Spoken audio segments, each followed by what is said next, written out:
నమస్కారం. నేను రమారావి. శంకర భగవత్పాదులు రచించిన అనేక స్తోత్రాలలో సౌందర్యలహరి చాలా ప్రత్యేకమైనది. 100 శ్లోకాలు కలిగి ఉన్న ఈ స్తోత్రాన్ని నేర్చుకోవటం నిజంగా అద్భుతమైన విషయం. అయితే ఈ మొత్తం స్తోత్రాన్ని కాకుండా ఇందులోంచి ఒక 11 శ్లోకాలని ప్రత్యేకమైన శ్లోకాలుగా చెప్తారు. ఈ 11 శ్లోకాలు అర్థము తాత్పర్యంతో నేర్పించేందుకు ఒక క్లాస్ నిర్వహించాలని ఎప్పటి నుంచో ఆలోచన. ఈసారి అది కార్యరూపం దాల్చింది. ఫిబ్రవరి 8వ తారీఖు హైదరాబాద్ దీప్తి శ్రీనగర్లో ఉన్న శ్రీ ధర్మపురి క్షేత్రంలో ఈ క్లాస్ని నిర్వహించబోతున్నాం. ఎవరైనా ఈ క్లాస్కి హాజరు కావచ్చు, రిజిస్టర్ చేసుకోవాలంతే. 15 సంవత్సరాల పైన వయసు ఉన్న పిల్లల దగ్గర నుంచి పెద్దవాళ్ళు ఏ వయసు వారైనా ఈ పాఠం నేర్చుకోవచ్చు.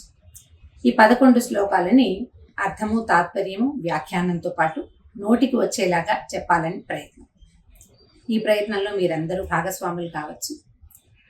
8వ తారీఖు ఉదయం నుంచి సాయంకాలం దాకా ఈ క్లాసు జరుగుతుంది. మీ భోజనం మాతో పాటే.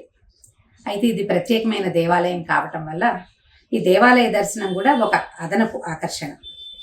మీకు ఎవ్వరికి ఆసక్తిగా ఉన్నా కింద కనిపిస్తున్న నెంబర్కి ఫోన్ చేయండి, మీ పేరు రిజిస్టర్ చేసుకోండి. 8వ తారీఖు ఉదయం మనం కలుసుకోవచ్చు. నమస్కారం.